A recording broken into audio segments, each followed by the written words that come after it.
Hello बच्चों, let's see this question. The question says process of bringing wild species of plant under cultivation to suit human needs is हमसे इस question में पूछा गया है जो प्लांट की वाइल्ड स्पीसीज होती हैं उसे हम ह्यूमन नीड्स के लिए अगर कल्टीवेट करना शुरू कर दें तो हम उस प्रोसेस को क्या कहते हैं। Here the key concept is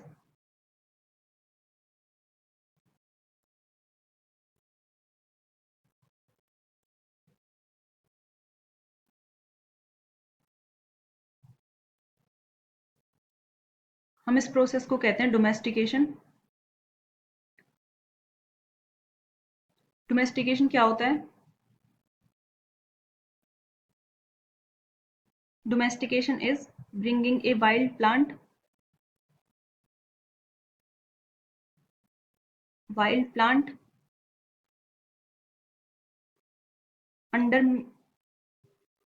under human management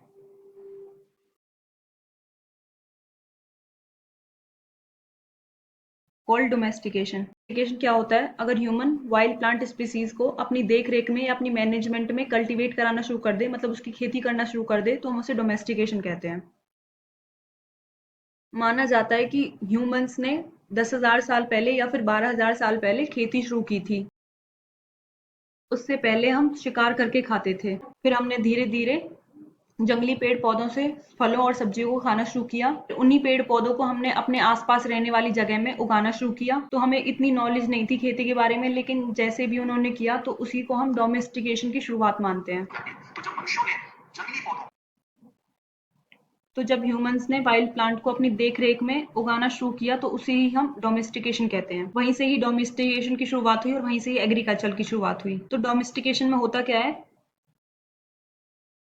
domestication में वाइल्ड स्पीसीज को कल्टीवेटेड स्पीसीज में चेंज किया जाता है। वाइल्ड स्पीसीज को उगाने के लायक बनाया जाता है। वाइल्ड प्लांट्स को ह्यूमन अपनी देख रेख में उगाते हैं तो उन पे बहुत चीजों का फर्क पड़ता है, जैसे कि म्यूटेशन, हाइब्रिडाइजेशन, सिलेक्शन। वहाँ म्यूटेशन भी हो सकते हैं जो कि एक नेचुरल प्रोसेस है। आपस में नेचुरल हाइब्रिडाइजेशन भी या दो प्लांट्स के बीच में हो सकता है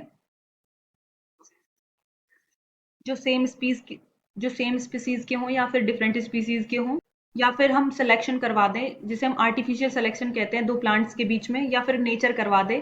तो ये इसे डोमेस्टिकेशन को तीन चीजों से फर्क पड़ता है: हाइब्रिडाइजेशन,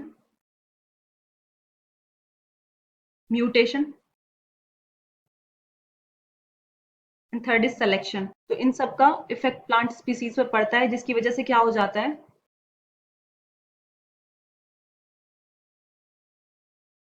तो हाइब्रिडाइजेशन, म्यूटेशन और सिलेक्शन, इन चीजों का इफेक्ट प्लांट पर पड़ता है, जिसकी वजह से कैरेक्टर्स में गेट चेंज्ड,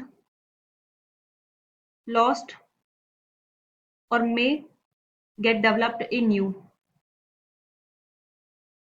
या फिर वो किसी नए में चेंज हो जाते हैं। या तो करेक्टर चेंज हो जाते हैं प्लांट्स में, या फिर लॉस्ट हो जाते हैं, या फिर कोई नए करेक्टर डेवलप हो जाते हैं। जो फर्स्ट डोमेस्टिकेशन देखा गया था, first domestication about 10,000 years ago देखा गया था। और first domestication first domestication plant कौन से थे?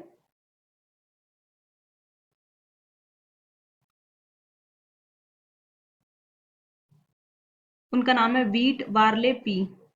उनका नाम है वीट, बार्ले और पी, जिनमें फर्स्ट टाइम डोमेस्टिकेशन किया गया था। हम ऑप्शंस देख लेते हैं। फर्स्ट ऑप्शन दे रखा है हमें डोमेस्टिकेशन, तो ये हो जाएगा correct. Second is selection. Selection क्या होता है?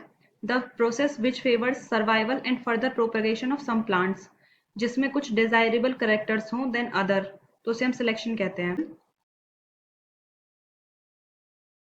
Further propagation of some plants having more desirable characters than others.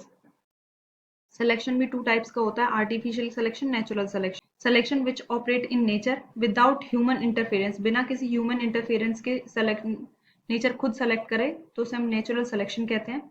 Artificial selection made by humans, उसे हम आर्टिफिशियल सिलेक्शन कहते हैं। Next is cultivation. कल्टीवेशन क्या होता है? Cultivation is the act of caring और रेजिंग प्लांट, मतलब खेती करना mainly. Act of caring and raising plant. What is hybridization? Hybridization क्या होता है? क्रॉसिंग कराना या फिर interbreeding between genetically dissimilar plant और एनिमल जिससे हमें हाइब्रिड ऑप्टेन हो। तो ये ऑप्शन भी इनकरेक्ट हो जाएगा। तो correct option is a, domestication. I hope you understood it well. Best of luck बच्चों।